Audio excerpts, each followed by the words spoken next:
라리사는 잠자리에 들자마자 곧바로 잠에 빠져들곤 했는데 결혼식 전 며칠이 워낙 정신없이 지나가서 버티기 힘들었기 때문이었다. 오늘도 그녀는 금방 잠들기를 바라며 잠자리에 들었다. 아직은 자신의 처녀 침대에서, 집에서 말이다. 왜냐하면 결혼 후에는 사랑하는 아르투르와 함께 작년에 그녀에게 사준 새 아파트로 바로 올 것이기 때문이었다. 하지만 그 아파트는 아직 비어 있었다. 라라는 혼자 그곳에서 살고 싶지 않았다. 그녀는 아르투르에게는 학교 다닐 때부터 사랑에 빠졌었다. 그는 가장 잘생겼고, 가장 훌륭하고, 가장 사랑스럽고, 가장 사려 깊은 남자였다. 라리사는 친구 조야와 스베타에게 자신의 약혼자를 그렇게 칭찬했다. 스베타는 솔직한 사람이라서 그녀에게 바보야, 그를 잘 봐, 그는 게으르고, 그다지 부지런하지도 않아. 하지만 속셈이 있지? 왜 갑자기 너를 전혀 못 본 척하다가 갑자기 사랑에 빠졌겠니? 내 아버지가 성공한 사업가이기 때문이라고 확신해라고 말했다. 아니야, 그는 나를 사랑해라고 라리사는 아르투르를 변호했다. 조야, 너도 스베타에게 말해줘. 스베타, 내 말에 동의해. 하지만 그는 정말 다정하잖아. 나에게 꽃도 사주고 이런저런 선물도 주잖아. 너에게 전혀 필요 없는 게다가 푼돈짜리 선물이지라고 스베틀라나가 콧방귀를 뀌었다. 조야는 라리사의 편을 들었다. 스베타, 그건 내가 너무해. 선물이 중요한 게 아니라 마음이 중요한 거야. 그러자 라리사는 할머니도 자신을 바보야 라고 부르며 숲에서 여우를 찾지 않고 가장 쓸모없는 남자를 남편으로 골랐다고 말씀하신 것을 떠올렸다. 너희 선생님 마르가리타 리보브나도 나에게 그 애가 멍청하고 게으르다고 말씀하셨어. 걔가 내 목을 조를 거야. 게다가 그녀는 이틀 전 이웃집 두 아줌마의 우연한 대화를 들었다. 한 명이 다른 한 명에게 저 바보년, 즉 라리사를 말하는 것이었다. 저 아르투르와 결혼한다고 징징거린다네. 그 애는 아직 직장도 없는데 게다가 걔는 아빠의 돈을 함부로 쓴데 라리사는 아르투르에 대한 모든 부정적인 말들이 왜 하필 오늘 한꺼번에 몰려왔는지 서운하게 생각하며 잠이 들었다. 그녀는 땅 위에 서 있었는데 땅이 마치 흔들리는 것 같았고 이내 그녀를 집어삼키기 시작했다. 누군가가 날개를 퍼덕였고 누군가가 보이지 않는 속삭임으로 그녀에게 너는 왜 여기까지 왔니? 바보야? 내 파멸을 찾는구나. 정신 차려 라고 말했다. 정신 차려 라고 말라 비틀어지고 비틀리고 흉측한 나무들 사이에 무리지어 서 있는 사람들이 크게 소리쳤다. 라리사는 눈을 뜨고 기뻐했다. 그것이 그저 꿈일 뿐이라는 것을 깨달았다. 이상하다. 왜 꿈속에서조차 나를 바보라고 부를까? 어쩌면 내가 정말 결혼을 서두르는 건가? 하지만 이제 와서 무슨 말을 하겠어. 이미 늦었어. 모든 것이 결정되었고 되돌릴 수 없어. 중요한 것은 내가 행복하다는 거야. 아주 행복해. 나는 아르투르를 사랑하니까. 다른 건 다 쓸데없는 일이야. 그녀는 다시 잠들었다. 아침에 그 꿈은 라리사를 괴롭혔고 그녀는 할머니에게 그 꿈을 이야기했다. 저건 널 실수로부터 지켜주려고 애쓰는 거야? 그런데 너는 바보같이 그대로 거기로, 아니 늪으로 들어가는구나. 또 나를 바보라고 부르네라고 라리사는 생각하며 울었다. 그러자 할머니가 말씀하셨다. 라로치카, 너에게는 아직 이틀이 남았어.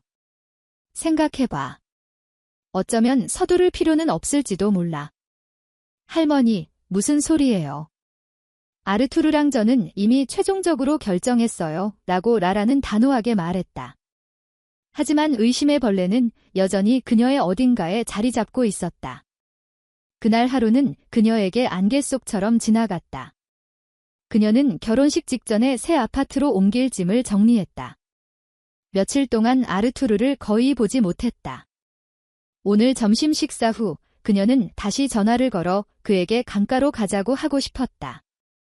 여름이 거의 다 지났는데 그녀는 올해 강가에 거의 가지 못했다. 하지만 아르투르는 웬일인지 전화를 받지 않았다. 다음 날 아침에도 그는 전화를 받지 않았다. 그녀는 그도 바쁘다고 생각하고 혼자 강가로 갔다. 그들은 강가에서 걸어서 10분 거리에 살았다. 그들의 동네는 새로 개발된 곳이라 강가와 작은 숲, 그리고 좋은 도로가 근처에 있도록 건설되었다. 물론 좋은 도로는 최근에야 만들어졌지만 그 덕분에 그들의 대학교가 있는 시내 중심가까지 마을버스가 줄줄이 다녔다. 라리사는 느긋하게 강가로 걸어갔다. 그럼에도 불구하고 그녀의 기분은 최고였다.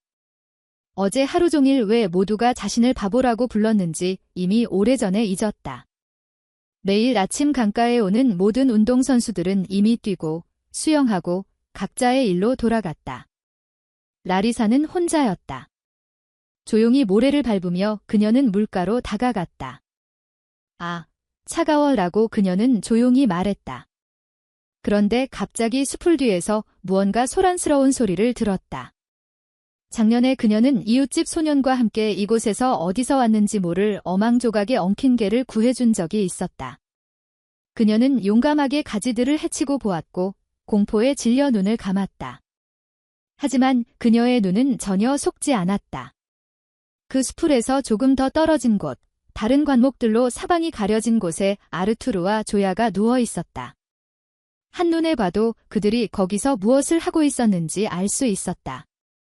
그녀가 눈을 떴을 때 라라는 조야가 아르투르의 어깨에서 아주 노골적으로 몸을 움직여 그녀, 라리사가 굳이 볼 필요가 없는 것을 가리는 듯한 모습을 보았다. 바보야 라는 소리가 라리사의 마음속 어딘가에서 울려 퍼졌다. 바보야. 그녀는 재빨리 몸을 돌려 강가에서 집 쪽으로 달려갔다. 라라는 달리면서 지금 누군가에게 하소연하고 울고 싶다고 생각했다. 그녀는 누군가가 자신을 불쌍히 여기고 안아주고 무엇보다도 진정시켜 주기를 바랐다.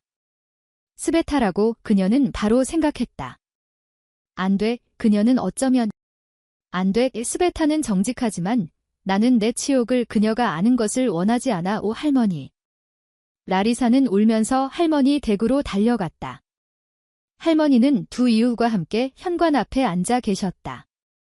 라리사는 멈춰 서서 진정하려고 노력했지만 할머니는 바로 그녀를 보았다.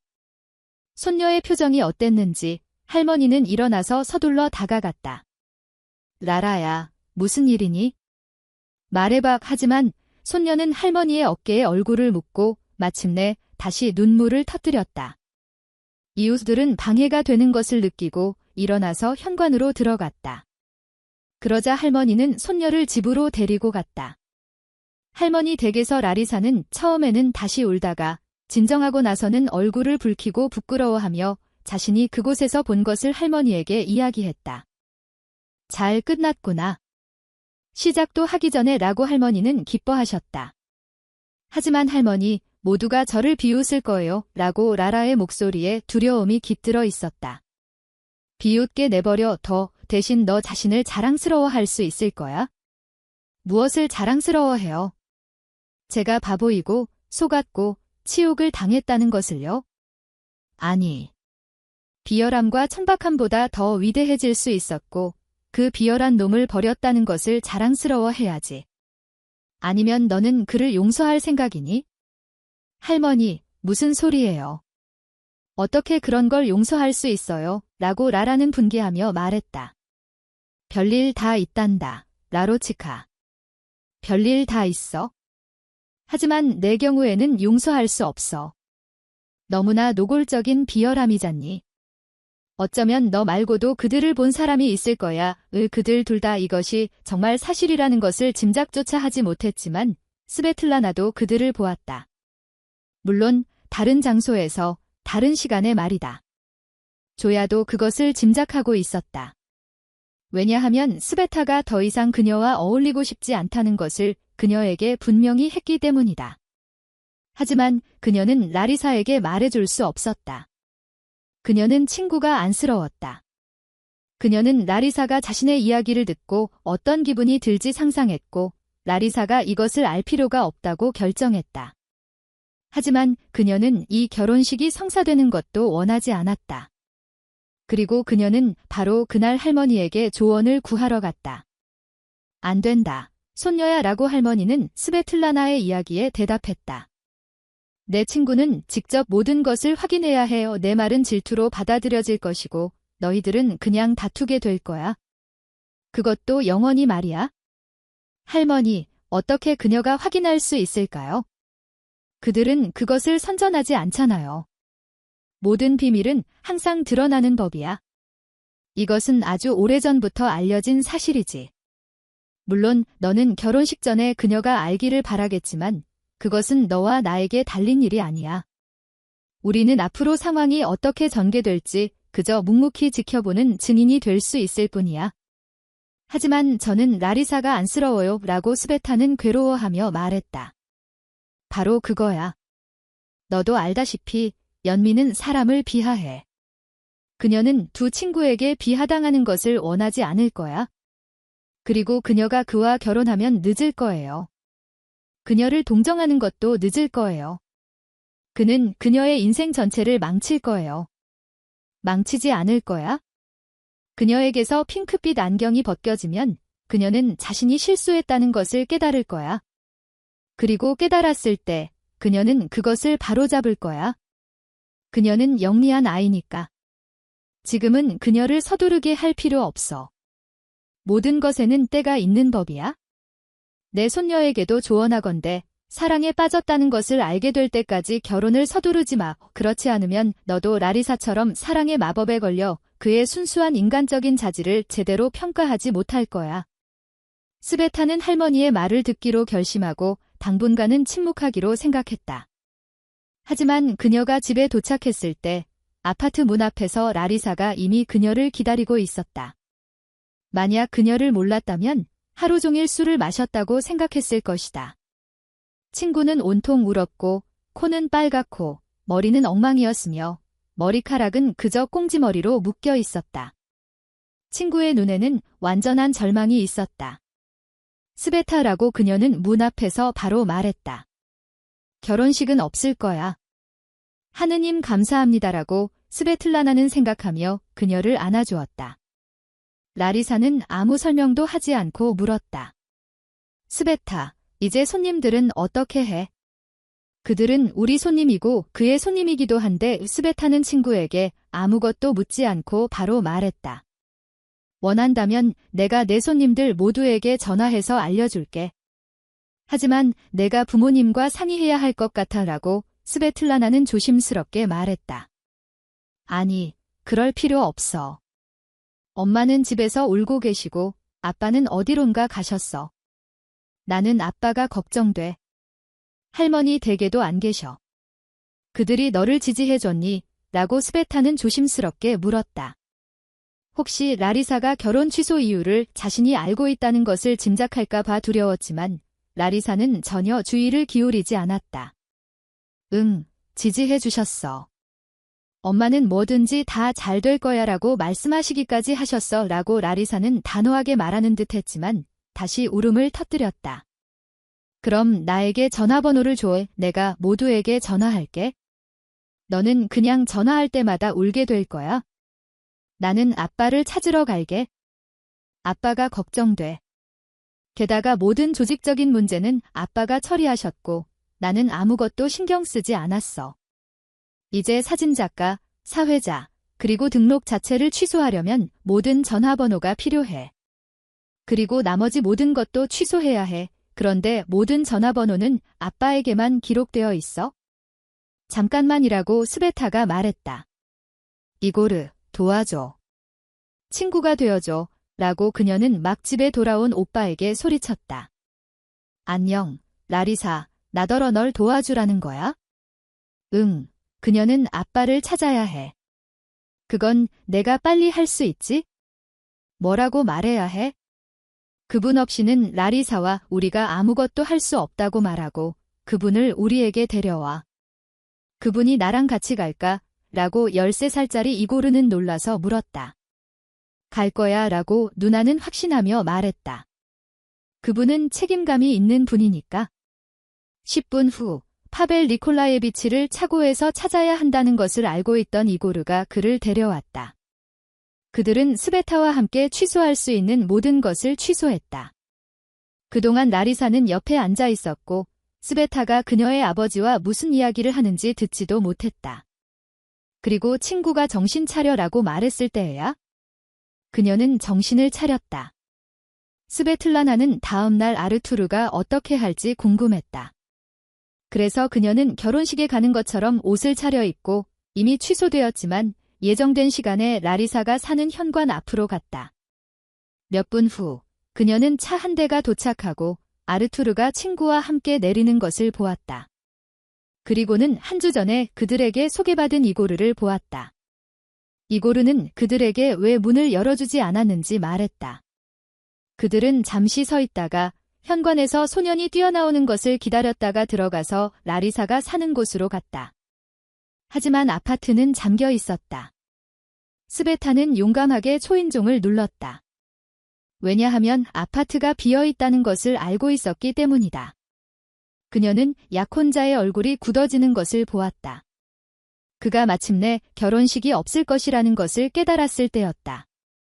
그녀는 그것이 놀라움 때문인지 아니면 기쁨 때문인지 알 수 없었다. 그와 친구는 그녀를 현관 앞에 버려두고 차에 타서 떠났다. 스베타는 집으로 걸어가면서 누가 라리사에게 바람 피운 것을 말해줬는지 아니면 그녀가 스스로 알았는지 생각했다. 물론 마당 벤치에 앉아있는 이웃 아줌마들은 결혼식이 취소된 이유를 논의했을 것이다. 하지만 곧 새로운 소식이 가장 궁금한 이웃 주민들의 삶에서 이 사소한 사건을 완전히 잊게 만들었다. 옆집에서는 이미 아이가 있는 가정에서 쌍둥이가 태어났고 모두가 라리사를 즉시 잊었다. 얼마 지나지 않아 대학교에서 수업이 시작되었고 라리사와 스베타는 마지막 학년 생활을 시작했다. 한편으로는 기뻤지만 다른 한편으로는 슬펐다. 미리 직장을 찾아야 했기 때문이었다. 그리고 모든 젊은 전문가들처럼 이것이 문제가 될 수 있었다. 하지만 3학년 말부터 라리사는 이미 자신의 일이 아니라고 종종 말했다. 특히 그녀의 실패한 결혼 이야기 이후에 이런 이야기가 자주 나오기 시작했다. 내 일이 아니야 라고 그녀는 스베틀라나에게 주기적으로 말하며 자신의 노트북에 있는 다음 디자인 작업을 보여주었다. 왜냐하면 그녀는 이미 1년 반 동안 디자인을 하고 있었기 때문이었다. 스베타, 나는 이 분야가 흥미로워. 나는 창작하는 것이 정말 좋아. 물론 나는 대학을 졸업하겠지만 졸업장이 필요 없을 것 같아. 나는 전공 분야로 갈 거야 라고 스베틀라나는 꿈꾸듯이 말했다. 나는 이게 좋아. 겨울이 지나고 봄은 그냥 쏜살같이 지나갔다. 왜냐하면 그들은 학업 때문에 보지 못했기 때문이다. 아르투르가 라리사에게 남긴 상처는 놀라울 정도로 빨리 아물었다. 비록 그녀가 강가에 가는 것을 갑자기 중단했지만 말이다. 이전에는 겨울에도 그녀는 강가 근처를 산책하곤 했기 때문에 모두가 놀랐다. 이제 두 소녀는 마지막 시험을 마쳤고 곧 마지막 관문인 졸업 논문 발표가 있었다. 그리고 스베틀라나와 라리사는 이미 전직 대학생이었다.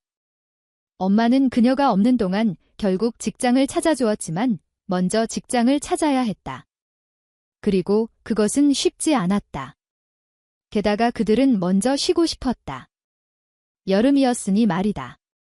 아버지는 바닷가 근처에 사는 오빠와 라리사와 친구가 몇 주 동안 그곳에서 지낼 수 있도록 이야기했다. 알료샤 삼촌이 허락하자 그들은 서둘러 짐을 챙겨 바닷가로 떠났다. 알료샤 삼촌은 바닷가에서 상당히 멀리 떨어진 큰 마을에 살았지만 마을 버스가 정기적으로 다녔기 때문에 해변까지 가는데 문제가 없었다. 소녀들은 아침부터 오후 2에서 3시까지 해변에 있거나 도시로 가서 지역 명소를 구경했다. 돌아와서는 집안일을 도왔다. 삼촌에게는 큰 정원과 밭이 있었는데 그들이 보기에는 거의 모든 채소가 심어져 있는 것 같았다. 소녀들은 즐겁게 물을 주고 잡초를 뽑았다. 사촌과 사촌의 가족들은 따로 살았고 라리사는 삼촌 댁에 머무는 동안 그들을 단 2번만 보았다. 물을 주는 날 중 하루, 라리사는 이웃집 마당에서 갑자기 어린 소녀를 보고 놀랐다. 왜냐하면 그곳에는 나이든 여성만 살고 있다는 것을 알고 있었기 때문이었다. 소녀는 라리사를 궁금한 듯이 쳐다보았고 그녀에게 손을 뻗으며 덤마라고 말했다. 아기야, 이름이 뭐니?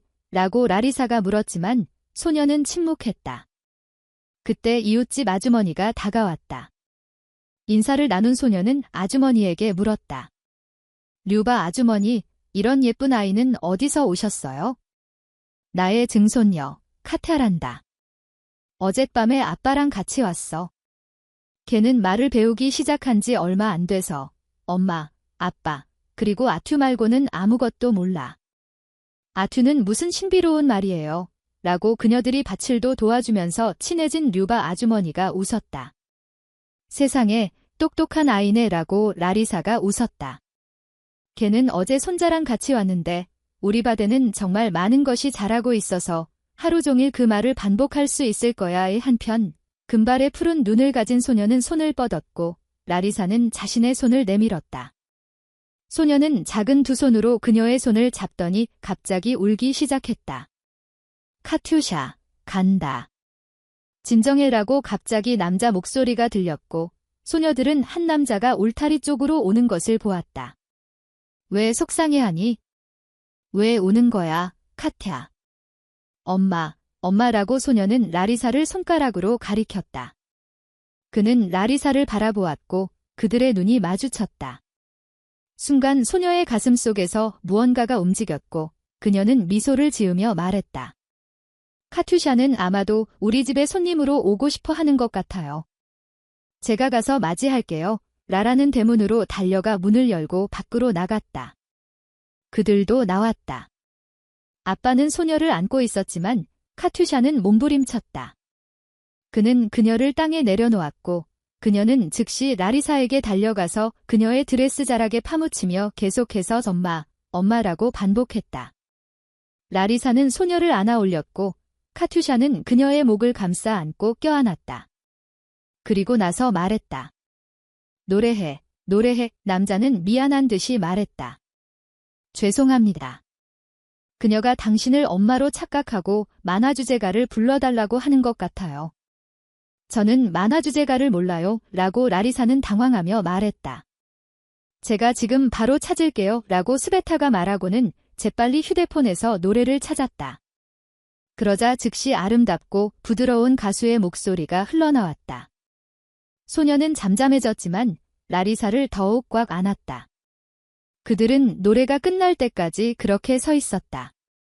류바 아주머니도 나왔고 카투샤를 데려가려고 했지만 소녀는 그녀에게 가려고 하지 않았다. 소녀들은 그들의 집으로 들어가야 했다. 손님들과 손녀를 소파에 앉힌 류바 아주머니는 노래를 한 번 더 틀어달라고 부탁했다. 마침내 진정한 카트야는 노래를 들으며 잠들었고 소녀들은 가려고 했다. 어머, 이 노래를 어떻게 찾는지 알려줘. 이제 이 노래가 나를 가만두지 않을 것 같아. 스베타는 그녀에게 알려주었지만 심리학 분야의 젊은 전문가로서 경고했다. 이 노래는 그녀가 엄마로 착각한 라리사와 함께일 때만 효과가 있을 가능성이 높아. 그리고 우리는 닷새 후에 떠날 거야. 스베틀라나는 정작 엄마는 어디에 있는지 묻고 싶었지만 그 남자가 마치 그녀의 생각을 읽은 듯이 말했다. 엄마는 더 이상 안 계십니다. 그는 몸을 돌려 방을 재빨리 나갔다. 손자는 아직 아내를 잃은 슬픔에서 벗어나지 못하고 있단다. 걔가 보고 싶어 할까 봐 걱정했지? 그런데 내가 나타난 거야? 라리사, 너는 정말 유리의 아내와 어딘가 닮았어. 라리사는 당황했다. 그녀는 전혀 이런 일에 휘말리고 싶지 않았고 떠날 때까지는 울타리 근처에도 가지 않기로 결심했다. 떠나기 전 남은 날 동안 그들은 거의 내내 해변에서 시간을 보냈고 라리사는 이제 부엌에서만 도우려고 노력했다. 그리고 얼마 지나지 않아 그들은 떠났다. 집으로 돌아온 라리사는 휴가를 어떻게 보냈는지 열렬하게 이야기했고 부모님께 왜 알료샤 삼촌과 함께 바닷가로 가지 않았는지 계속 물었다. 저는 바닷가에서 살고 싶어요. 정말 멋져요? 매일 바다를 보고 수영할 수 있어요. 그곳에도 겨울이 있어요. 아버지는 그녀의 열정을 식혔다. 바닷가 근처의 겨울은 아주 바람이 많이 불고 불쾌하단다. 상관없어요. 그런 겨울을 보내고 나면 여름이 더욱 사랑스러울 거예요. 라고 라리사는 웃으며 말했다. 얼마 후 라라는 유치원에서 일자리를 얻었다. 그녀가 없는 동안 엄마는 결국 그녀에게 일자리를 찾아주었고 스베타는 심리상담센터에서 일하게 되었다. 그녀는 바로 동료들과 잘 어울렸고 즐겁게 일했다. 하지만 라리사는 처음에는 매우 힘들었다. 웬일인지 아이들과 함께 일하는 대신 그녀는 그들의 부모들과 더 많이 일하게 되었다. 유치원 직원들에 대한 불만들. 이런 다툼들은 그녀를 짜증나게 했고 그녀가 아이들과 함께 해야 할 일에 집중할 수 없게 했다. 주로 유치원 질서에 불만을 가진 부모들, 항상 자신들이 옳다고 생각하는 짜증난 사람들이 그녀에게 왔다. 라리사는 부모들과 대화할 때마다 마음속 깊은 곳에 영원히 잃어버린 사랑에 대한 고통, 고독의 고통, 그리고 딸에 대한 불안감이 담겨 있는 유리의 눈을 보았다. 그리고 그녀는 항상 카투샤에 대해 생각하는 것 같았다. 아이들과의 소통은 그녀에게 기쁨을 주었지만 부모들과의 대화는 종종 너무나 분노를 느끼게 해서 그녀는 그저 직장을 그만두고 그래픽 디자인이라는 창작 과정에 몰두하고 싶었다. 하지만 그녀는 부모님께 유치원에서 1년을 일하겠다고 약속했고 그 후에 보자고 생각했다. 오랜 고민 끝에 라리사는 결국 다가오는 해에는 온라인 디자이너 과정을 반드시 끝내기로 결심했다. 가능한 한 빨리 말이다. 새해 명절이 다가왔고 그녀는 갑자기 알료샤 삼촌 댁에서 새해를 맞이하고 싶다는 생각이 들었다. 그녀는 전화해서 그들에게 손님으로 가겠다고 했다. 부모님은 조금 놀랐지만 길을 떠났고 이제 라리사는 익숙한 대문으로 다가가고 있었다. 여기는 물론 쌀쌀하지만 눈도 없고 빙판도 없어. 아름답다. 물론 모든 것이 변할 수 있지만 날씨는 변덕스러운 숙녀니까. 하지만 지금은 정말 아름다워. 친척들은 라리사를 보고 기뻐했다. 안녕, 조카야. 와줘서 고마워. 온 김에 좀 도와줘. 우리 애들은 기다릴 수가 없어. 우리 애들이 와서 창문에서 커튼을 떼어냈어. 안토니나 이모랑 내가 빨고 다림질했지만 걸 수가 없어. 걔들은 바빠라고 알료샤 삼촌은 바로 불평하며 자녀들을 변호했다. 일은 하지만 새해가 모레잖아. 우리 집에서 다들 모여서 축하할 거야. 그러니까 커튼이 없으면 안 돼. 손님에게 밥을 먹인 후 그들은 집을 보여주었다. 알료샤 삼촌은 사다리를 가져왔는데 그는 이미 2번째 계단 위로는 올라갈 수 없었다. 하지만 라리사는 일을 재빨리 처리했고 집은 즉시 명절 분위기로 아늑해졌다.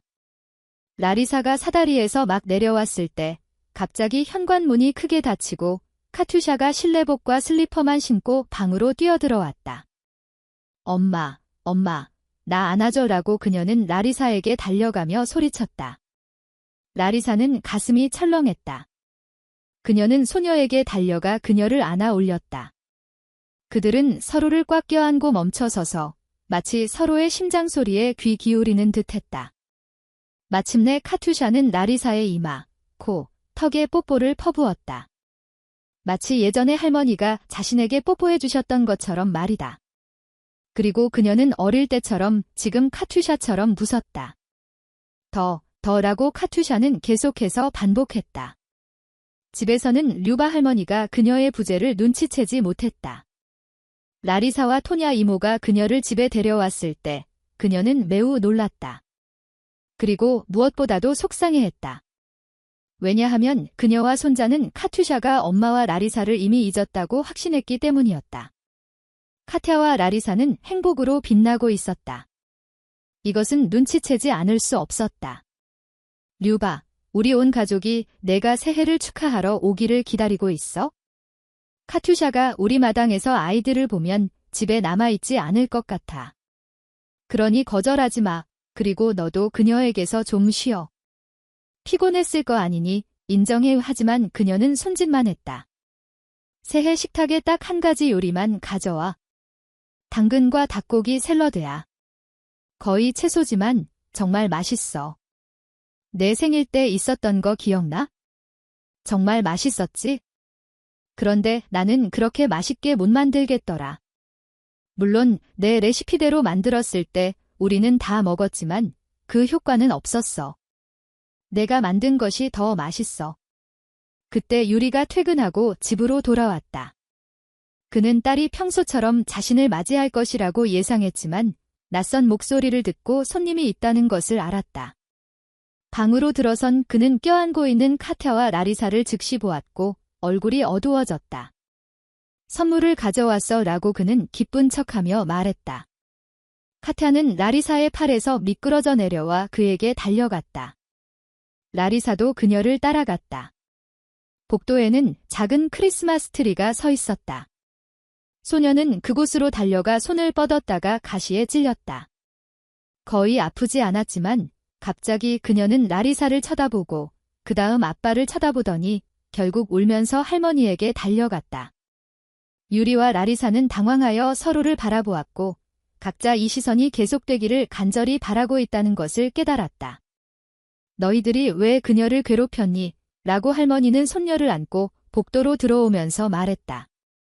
저 크리스마스 트리가 그녀를 찔렀고 우리는 아무 잘못 없어 라고 유리는 이미 유쾌한 목소리로 말했다. 라리사는 갑자기 그의 태도가 순식간에 자신에게로 바뀌었고 그녀의 방문을 기뻐한다는 것을 느꼈다. 토냐 이모는 집으로 갔고 라리사는 남았다. 그들은 셋이서 함께 크리스마스 트리를 꾸몄다. 상자에서 장식품들을 꺼냈는데 대부분은 할머니의 부모님들이 사주셨던 오래된 것들이었다. 그리고 카투샤에게 가장 좋아하는 그 만화 주제가 있는 만화를 틀어주고 그녀가 잠들기를 기다렸다. 그 후에야 라리사는 친척들에게 갔다. 그녀는 겨우 3분 정도 걸었지만 그 시간 동안 그녀는 그들이 자신의 아파트에서, 즉 그녀와 유리, 그리고 카타가 살고 있고 아침에 그녀와 유리가 자고 있는 모습을 상상할 수 있었다. 그 그림은 너무나 선명해서 라리사는 얼굴이 붉어지고 눈을 감았다가 조용히 웃었다. 새해는 성대하게 축하했다. 알료샤 삼촌과 토냐 이모의 자녀들이 자녀들과 함께 도시에서 왔다. 그들은 집 안과 마당에서 축하했고 마당에서는 거의 아침까지 바비큐를 구웠다. 날씨가 매우 따뜻했기 때문이었다. 어른들은 자신들이 이미 어른이라는 사실을 잊고 아이들과 함께 즐거워했고 모두가 마당에 심어진 크리스마스 트리 옆에서 사진을 찍으려고 했다. 그 나무는 큰 손자의 생일에 심어졌고 아직 그리 크지는 않았다. 12시가 넘자마자 모든 이웃들이 아이들과 함께 거리로 쏟아져 나왔고 모든 가족들이 차례로 알료샤 삼촌의 마당으로 들어와 크리스마스 트리 옆에서 사진을 찍었다. 그들도 모두 함께 사진을 찍었고 이웃집 소년에게 그들을 어떻게든 프레임 안에 담아달라고 부탁했다. 모두가 흩어진 후 라리사는 소년에게 자신과 카투샤를 찍어달라고 부탁했다. 라리사는 이 첫 새해 밤에 자신이 가장 행복하다고 느꼈다. 아니, 예전 결혼식 전과는 전혀 달랐다. 그때는 자신만을 생각했지만 지금은 자신 주변의 모든 사람들, 특히 이 며칠 동안 너무나 가깝고 사랑스럽게 된 이 두 사람, 카투샤와 그녀의 아빠가 모두 행복하기를 바랐다. 그리고 그녀는 갑자기 이곳, 거의 바닷가 근처에 남고 싶다는 참을 수 없는 욕망을 느꼈다. 명절은 끝났고 라리사는 떠나야 했다. 라리사, 혹시 우리 집으로 이사 오는 것은 어때? 안 그러면 카투샤가 내일 다시 지난번처럼 입을 닫고 말 안 할까 봐 걱정돼. 생각해봐. 그리고 지금은 손녀에게 돌아올 거라고 말이라도 해줘. 돌아올 거예요. 반드시 돌아올 거예요. 라고 그녀는 류바 할머니에게 대답했다. 그리고 유리와 카투샤를 저희 집에 손님으로 초대했어요.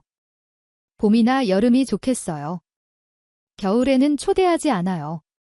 라리사가 집에 돌아오자마자 그녀는 부모님께 아파트로 이사 간다고 발표했다. 혼자 살고 싶어요. 혼자요? 물론 그녀는 아파트를 빌렸지만 부모님은 딸이 이미 성인이므로 원하는 대로 할 수 있다고 생각하고 말리지 않았다. 할머니도 그녀의 결정을 지지하며 떠나는 말로 말씀하셨다. 자립적인 삶에서 라로치카, 너의 운명은 내 손에 달려 있어.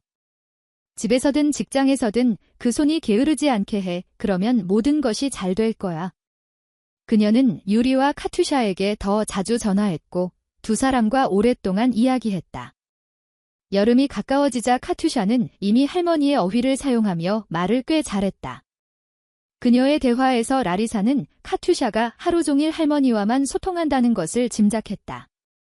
할머니는 쿠디키나 산으로 간다고 말했지만 실제로는 가게에 갔고 설탕이 다 떨어진 것을 잊어버렸어. 설탕 대신 소금을 가져왔어. 그녀를 믿으면 안 돼 라고 카투샤는 라리사에게 아주 분명하게 말했다. 하지만 그녀는 카투샤가 옆에 있을 때는 유리와 이야기하는 것을 주저했다.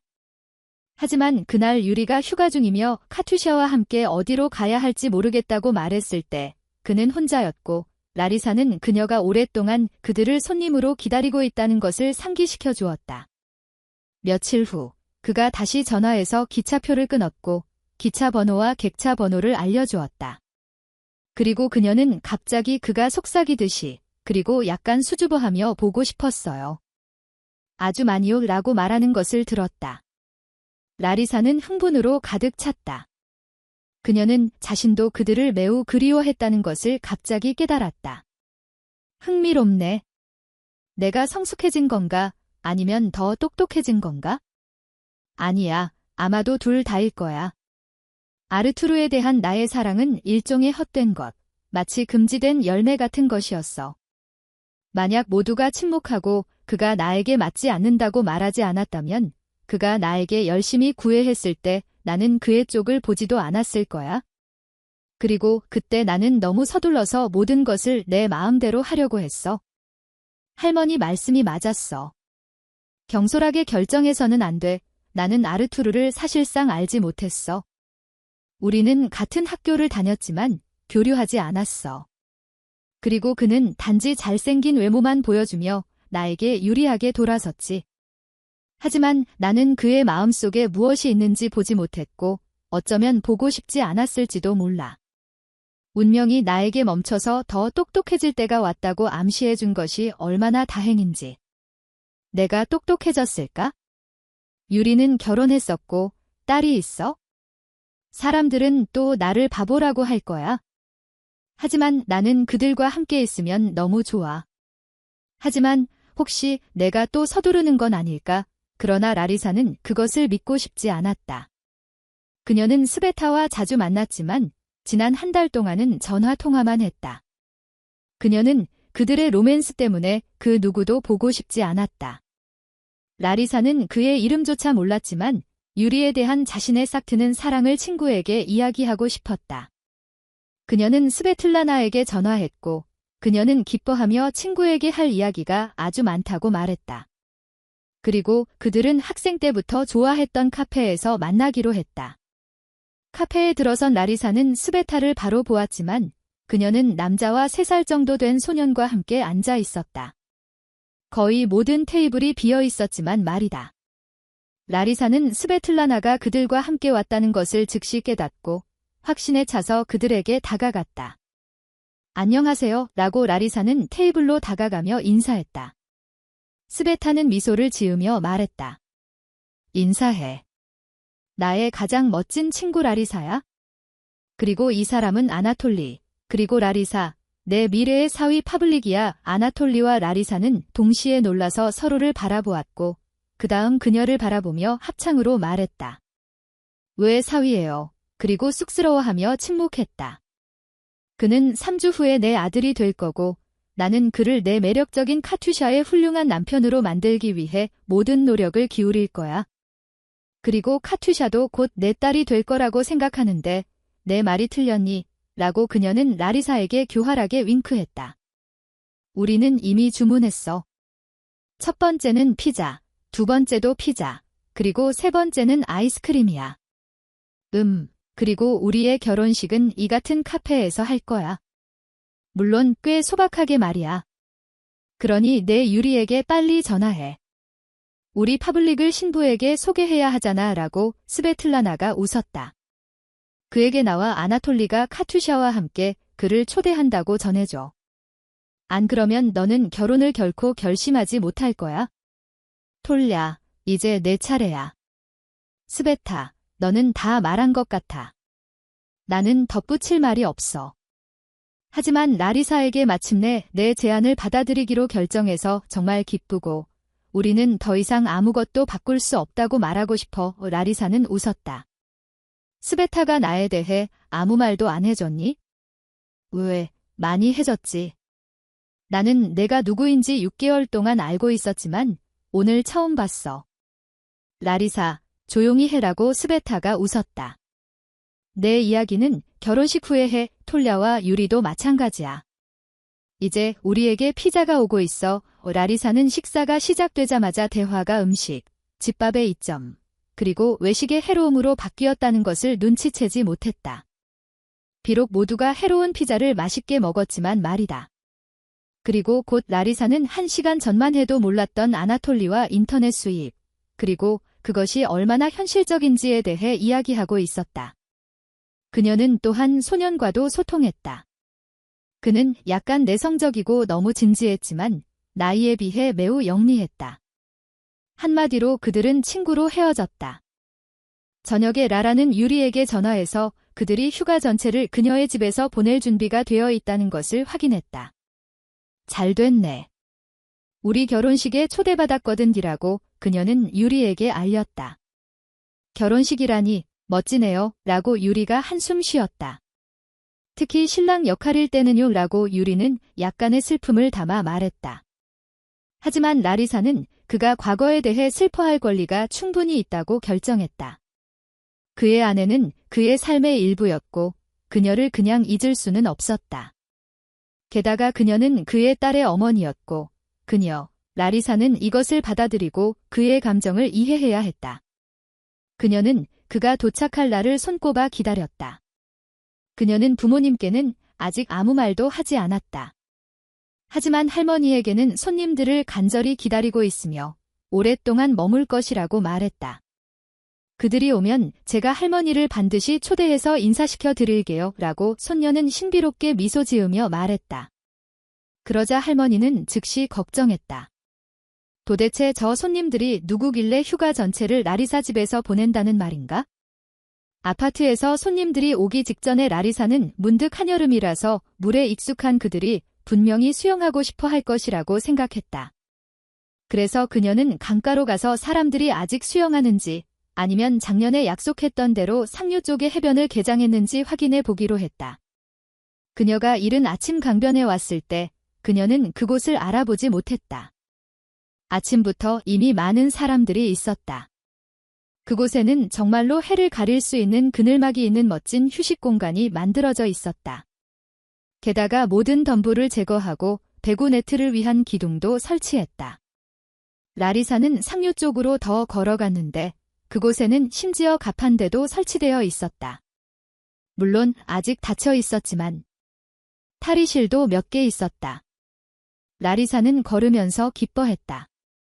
이제 이곳은 그녀에게 과거를 전혀 상기시키지 않았다. 그녀는 거리낌 없이 다시 올 수 있었다. 그녀는 수영복을 입고 오지 않은 것을 후회했다. 물에 발목을 담근 채 강가를 따라 집으로 올라가는 길까지 걸은 라리사는 기쁘게 전화기를 들고 스베타에게 전화하려고 했지만 갑자기 친구를 보았다. 친구는 아직 공식적이지 않은 자신의 가족과 함께 오고 있었다. 인사를 나눈 후 그들은 매일 아침 출근 전에 수영하러 온다고 말했다. 이때는 사람이 거의 없지만 저녁에는 마치 바닷가 같다고 했다. 우리 동네가 발전하고 있어 라고 스베틀라나가 말했다. 그리고 해변도 조금씩 더 길어질 거야 라고 아나톨리가 추측했다. 나도 그렇게 생각했어? 더 가봤더니 어떤 장비도 있더라고. 이제 여기가 이렇게 편안해질 거라서 정말 좋아해. 라리사는 손님들이 온 김에 그들을 점심 식사에 초대하고 집으로 갔다. 스베타는 남자들과 함께 아래쪽 해변으로 내려갔다. 라리사는 손님들을 초조하게 기다렸다. 그녀는 이미 냉장고에 음식을 가득 채웠고 집에서 신는 슬리퍼도 여러 켤레, 아이용, 남성용, 여성용으로 구입했다. 그녀는 혼자 사는 동안 처음으로 손님을 맞이하는 것이었다. 그녀는 기차역 플랫폼에 서서 기차를 기다리며 긴장했지만 기차가 오래 서 있지 않았기 때문에 유라가 객차에서 나와 카투샤를 안아 드는 것을 보자 안심했다. 그리고 카투샤는 전속력으로 그녀에게 달려와 플랫폼 전체에 대고 소리쳤다. 엄마, 엄마. 나왔어요. 집에서 샤워하고 배불리 저녁 식사를 한 후, 카투샤는 라리사의 침대에서 바로 잠들었고, 라리사는 유리를 소파에 눕히고 곧바로 자라고 권했다. 그녀는 내일 친척들과 가까운 사람들, 즉 할머니, 부모님, 그리고 스베틀라나와 그녀의 가족과 함께할 축하 점심 식사를 위해 미리 무언가를 준비할 계획이었다. 아침에 할머니가 오셔서 도와주시기로 약속했지만 손녀는 특히 할머니에게 짐을 지우고 싶지 않았다. 유리는 자고 싶지 않았고 그들은 부엌에서 2시간 정도 더 보냈다. 그는 라리사를 적극적으로 도왔고 그들의 집 소식을 이야기해 주었다. 주로 출장으로 이루어진 자신의 일에 대해서도 이야기했지만 그는 그것을 좋아하지 않았고 새로운 직장을 찾고 있었지만 아직 찾지 못했다고 했다. 할머니가 카투샤 때문에 피곤해하시는데 유치원에 보내고 싶어 하지 않으세요? 물론 아직 어리니까. 나는 할머니 말씀에 전적으로 동의해. 1년 후에는 괜찮겠지만 나는 류바 할머니를 이해해. 피곤하실 거야 라고 라리사는 착하고 거절할 줄 모르는 류바 할머니를 안쓰럽게 여겼다. 나도 이해하지만 일이 잘 안 풀려. 혹시 우리 도시에서 찾아봐. 어쩌면 될지도 모르지? 아침에 할머니가 오셨다. 그녀는 조용히 문을 두드렸고 놀란 라리사가 문을 열면서 말했다. 어머나, 할머니. 정말 통찰력이 있으시네요. 손님들은 아직 자고 계시고 저는 10분 전에야 일어났어요. 그들은 할머니가 수집하는 새로운 레시피에 대한 시시콜콜한 이야기를 나누며 내 손으로 재빨리 모든 것을 준비했다. 하지만 곧 카투샤의 목소리가 들렸다. 그녀는 엄마, 어디 있어요? 라고 소리쳤다. 라리사는 놀라서 할머니를 바라보았다. 카타가 자신을 엄마라고 부르는 것을 완전히 잊은 것이다. 할머니의 얼굴에는 너무나 놀라움이 가득해서 손녀는 혹시라도 할머니가 몸이 안 좋을까 봐 걱정했다. 하지만 카투샤가 대답했다. 나 여기 있어? 이리 와. 그리고 잠에서 덜 깬 소녀가 들어왔다. 그녀도 낯선 할머니를 보고 놀랐지만 류바 할머니가 가르쳐준 대로 또렷하게 말했다. 좋은 아침이에요. 그리고 카타는 라리사에게 달려가 그녀의 다리를 껴안고는 조용히 할머니를 쳐다보기 시작했다. 왜 바로 말 안 했니? 라고 할머니는 숨길 수 없는 놀라움으로 말하기 시작했다. 할머니, 저는 아직 결혼할 생각은 없어요. 저는... 하지만 그때 이미 산책 갈 차림을 한 유리가 들어왔다. 그는 당황했지만 스스로 소개했다. 그리고 라라는 그를 할머니에게 소개했고 그들은 카타와 함께 주변을 둘러보러 나갔다. 라리사는 그들에게 혹시 모르니 주소를 기억해둬. 그리고 빵도 사와라고 소리쳤다. 왜 침묵했니? 라고 할머니는 놀라움을 감추지 못하며 말했고 라리사는 할머니에게 알료샤 삼촌 댁에 처음 갔을 때 일어난 모든 일을 이야기하기 시작했다. 카타가 저를 도저히 잊으려고 하지 않아요. 그래서 저는 그냥 그녀의 엄마가 되었어요. 그녀의 아빠는 이것을 어떻게 받아들이니? 지금은 괜찮아요. 하지만 예전에는 불만스러워했고 할머니를 꾸짖었어요. 하지만 아이는 잘하고 있어? 어떻게 설명할 거야? 왜 엄마가 사라졌다가 다시 나타나는지. 너는 심리학자로서 이것이 건강하지 못한 상황이 된다는 것을 이해해야 해. 저희도 아직 몰라요? 저희. 너희. 아니면 그는 너를 알고 싶어 하지 않을 수도 있어? 그에게는 그것이 편할지도 모르지. 아니에요, 할머니. 그는 좋은 사람이에요. 아마도 저희가 서로에게 익숙해지는데 시간이 필요할 거예요. 그는 아내를 잃은 지 얼마 안 되었으니까요. 그리고 너는 남의 아이를 키울 준비가 되어 있니? 할머니, 저에게는 이미 제 아이예요. 만약 그들이 갑자기 멀리 어딘가로 떠난다면 어떻게 될지 상상할 수 없어요? 떠날 계획은 없니? 아니에요. 그냥 예를 든 거예요. 할머니, 스베틀라나도 비슷한 상황이에요. 다만 그녀는 아들 파블릭이 있어요. 이상하네. 정말. 너희들과 함께 있으면 심심하지 않겠구나. 내 부모님은 이것을 알고 계시니? 아니요, 아니요. 저는 그들에게 아무 말도 하고 싶지 않았어요. 카투샤가 저를 엄마라고 부르는 것을 깜빡했어요. 할머니는 웃었다. 내 바보야. 그래, 나는 내가 또 나를 바보라고 부를 거라고 생각했지. 그럼 너는 그를 사랑하니? 모르겠어요. 저는 이미 혼란스러워요. 진정한 사랑이 어떤 것인지 모르겠어요. 하지만 어젯밤부터 저는 너무 행복해요. 알았어. 다 알았어. 그리고 그가 옆에 있고 카투샤가 내 무릎에 앉아 있을 때 저는 다른 것은 아무것도 필요 없어요. 그리고 라리사는 울었다. 이제야 내가 내 똑똑한 딸이라는 것을 알겠다라고 할머니는 다정하게 말했다. 정해진 시간에 손님들이 모였다. 스베틀라나와 아나톨리는 친척들이 먼저 인사할 시간을 주기 위해 조금 늦게 왔다. 유리는 식탁에서 스베타와 미래의 가족을 기다리면서 그들의 질문에 간결하게 대답했다. 그때 라리사가 유리와 자신이 결혼식에 초대받았다고 말했다.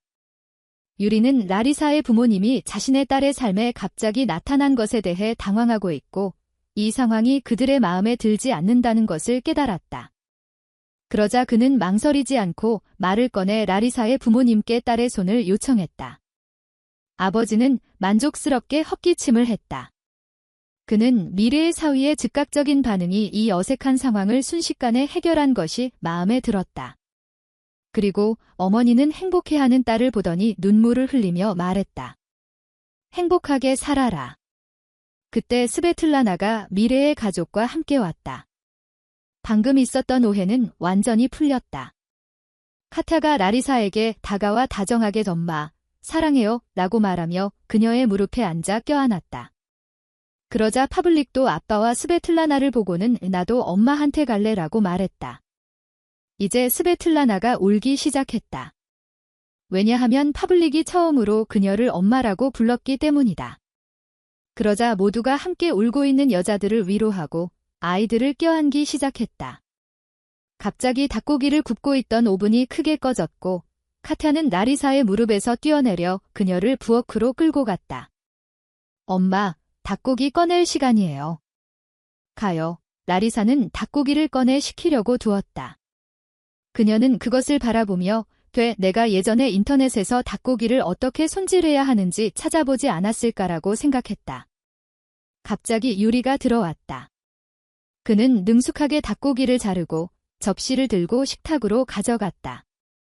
그곳에는 할머니가 이미 닭고기를 놓을 자리를 마련해 두셨다. 라리사는 이것이 예전에도 있었던 일이라는 인상을 받았고 무엇보다도 남편, 딸, 그리고 주변의 완전한 조화가 항상 이렇게 될 것이라는 것을 알았다. 그녀는 미소를 지었고 문턱에 서서 조용한 기쁨으로 모두를 바라보았다. 아니, 이제 아무도 나를 바보라고 말하지 않을 거야. 그냥 나는 나의 행복을 향해 아주 천천히 걸어갔을 뿐이야. 얼마 후 스베타와 아나톨리의 결혼식이 있었다.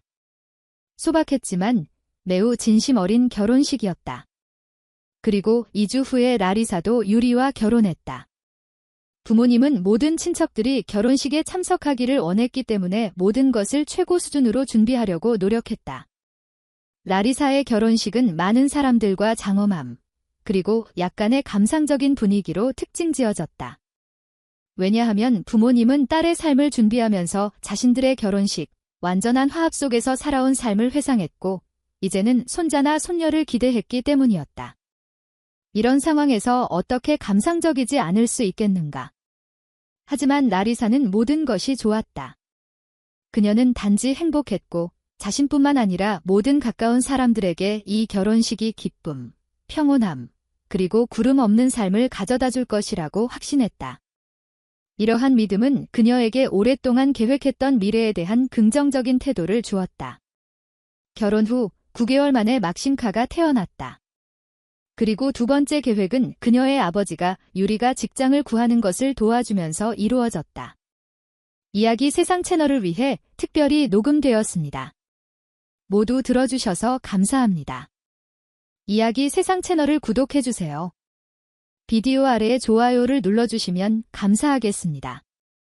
다음에 또 만나요.